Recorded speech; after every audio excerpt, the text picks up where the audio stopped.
ఆర్థికాభివృద్ధిని గురించి ఐఎంఎఫ్ వేసినటువంటి అంచనాలు వాస్తవ రూపం దాలుస్తాయని సందేహం వ్యక్తమవుతా ఉంది.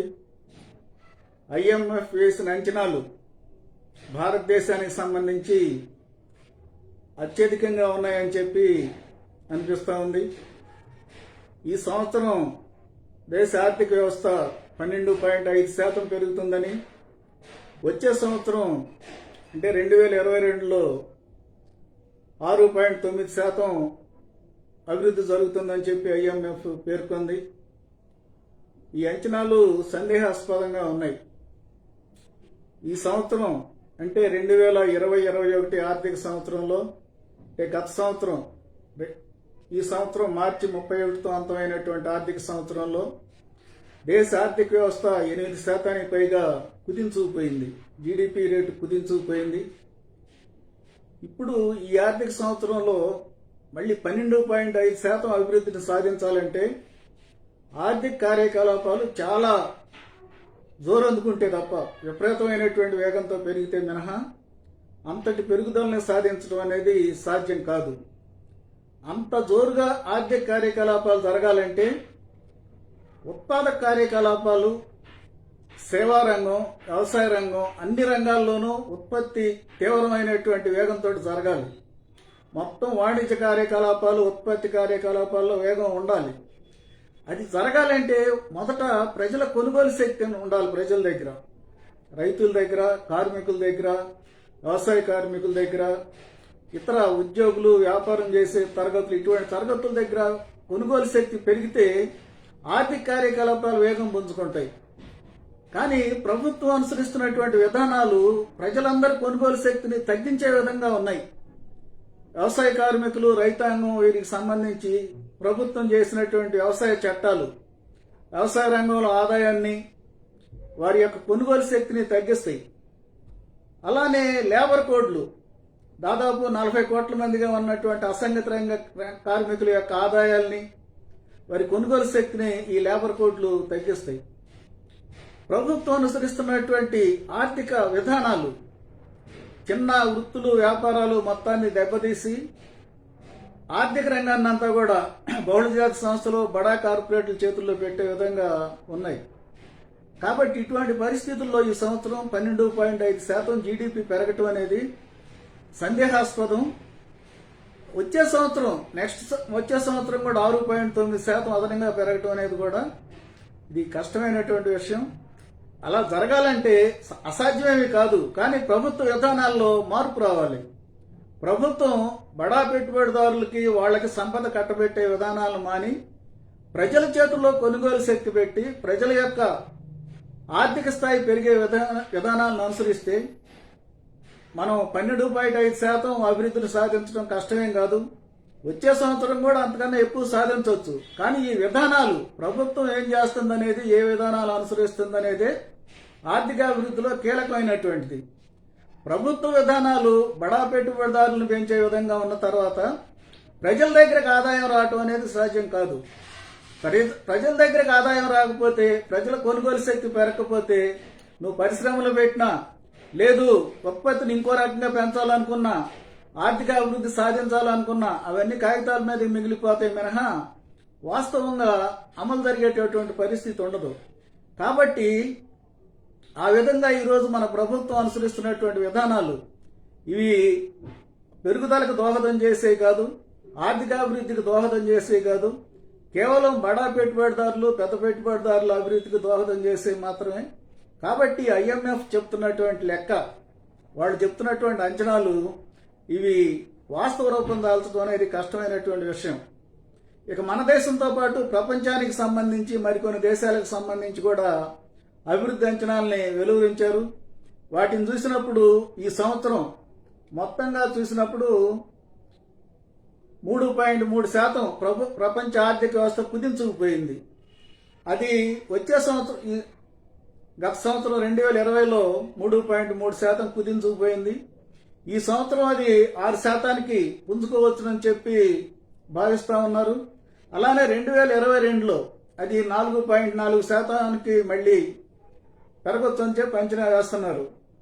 ఇది కూడా ఎంతవరకు ఆచరణ సాధ్యమనే చూడాలి. ఎందుకంటే ప్రపంచంలో కరోనా అనేది ఇంకా పోలేదు. రెండో దశ విజృంభణ అనేది చాలా దేశాల్లో కొనసాగుతూ ఉంది. మన దేశంలో విజృంభణ మరీ తీవ్రంగా ఉంది. ఇవాళ రోజువారీ కేసుల్లో ప్రపంచంలో మనం అగ్రస్థానానికి చేరాం. 1,15,000 కేసులు నిన్న ఒక్కరోజే వచ్చినాయి. ప్రపంచంలో కూడా చాలా వేగంగా విస్తరిస్తూ ఉంది. మన దేశంలో విస్తరిస్తున్న వేగం చూస్తే గత 15 రోజుల్లో దాదాపుగా 10 రెట్లు పైగా కేసులు పెరిగిపోయినాయి.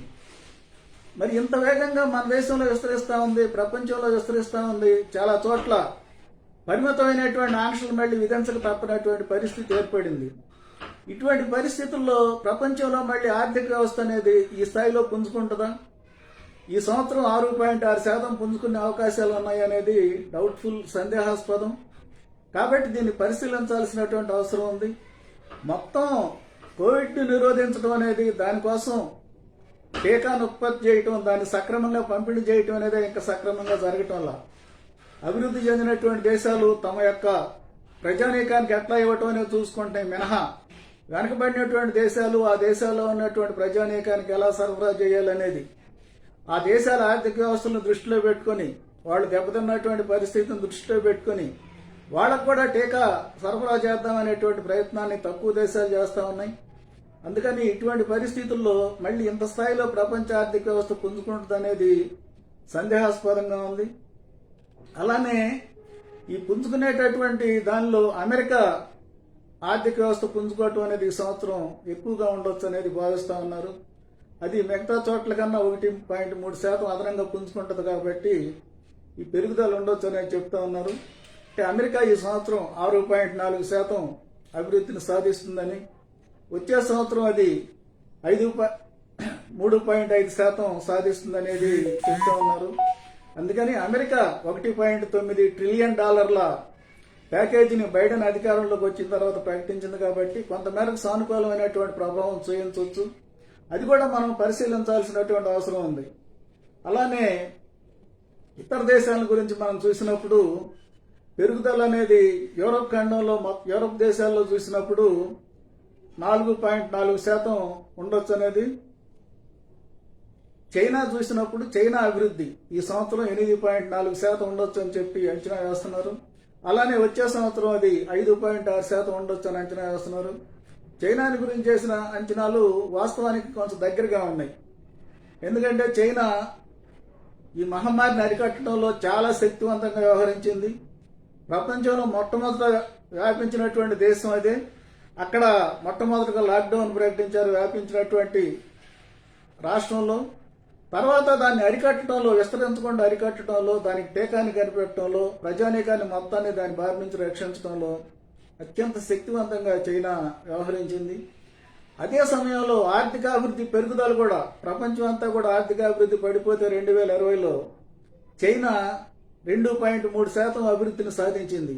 ఇది కూడా చాలా గొప్ప విషయం. కాబట్టి గత సంవత్సరం 2.3% సాధించిన చైనా ఈ సంవత్సరం 8.5% సాధించడం అనేది కష్టమైన విషయం కాదు. అలానే వచ్చే సంవత్సరం 5.6% కూడా చైనా సాధించడానికి అవకాశం ఉంది. ఇక మిగతా దేశాలను కానీ మనం చూసినప్పుడు, మిగతా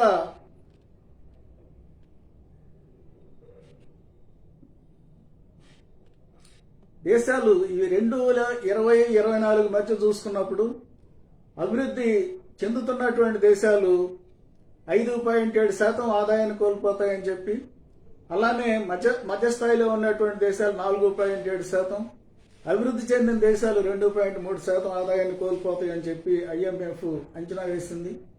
అందుకని ఈ అంచనాలు, ఇవి పెరుగుదలకు సంబంధించిన అంచనాలు వాస్తవ రూపం దాల్చాలంటే, ముఖ్యంగా భారతదేశంలో వాస్తవ రూపం దాల్చాలన్నా, వెనుకబడిన దేశాల్లో అవాస్తవ రూపం దాల్చాలన్నా, దానిలో కీలకమైనటువంటిది పెట్టుబడిదారులకు ఏమి ఇచ్చామనేది కాదు, ప్రజలకు ఏమి ఇచ్చాం, ప్రజల చేతిలో ఎంత కొనుగోలు శక్తి పెట్టామనేది కీలకమైనటువంటి పాత్ర నిర్వహిస్తుంది. ఆ పాత్రని మన ప్రభుత్వం నిర్వహించడంలో, ప్రజల చేతిలో కొనుగోలు శక్తి పెట్టడం కన్నా ప్రజల దగ్గర ఉన్నటువంటి కొనుగోలు శక్తిని ఏ రకంగా కాజేయటం అనేది ఈ ప్రభుత్వం అనుసరిస్తున్నటువంటి విధానం. అది పెట్రోల్ ధరల విషయంలో మనం చూస్తా ఉన్నాం. అలానే నిత్యావసర సరుకుల ధరల పెరుగుదల విషయంలో చూస్తా ఉన్నాం. ఇతరంగా సంపదల్ని పెట్టుబడిదారులకు తరలించే విషయంలో, GST విషయంలో కానీ, ఇతర విధాలుగా పన్నులు పేద ప్రజల మీద పన్నులు వేసి కార్పొరేట్ల మీద పెద్దవాళ్ళ మీద పన్నులు తగ్గించడంలో కానీ ఇవన్నీ కూడా ప్రజల దగ్గర ఉన్నటువంటి కొనుగోలు శక్తిని హరించే చర్యలు. ఇటువంటి చర్యల ద్వారా ఆర్థిక అభివృద్ధిని సాధించడం అనేది కష్టసాధ్యమైనటువంటి విషయం అవుతుంది. అందుకని IMF వేసినటువంటి అంచనాలు వాస్తవ రూపం దాల్చాలంటే ప్రజల కొనుగోలు శక్తి పెరగటం, ప్రజలకు ఆదాయాన్ని తరలించడం అనేది ప్రధానమైనటువంటి మార్గం.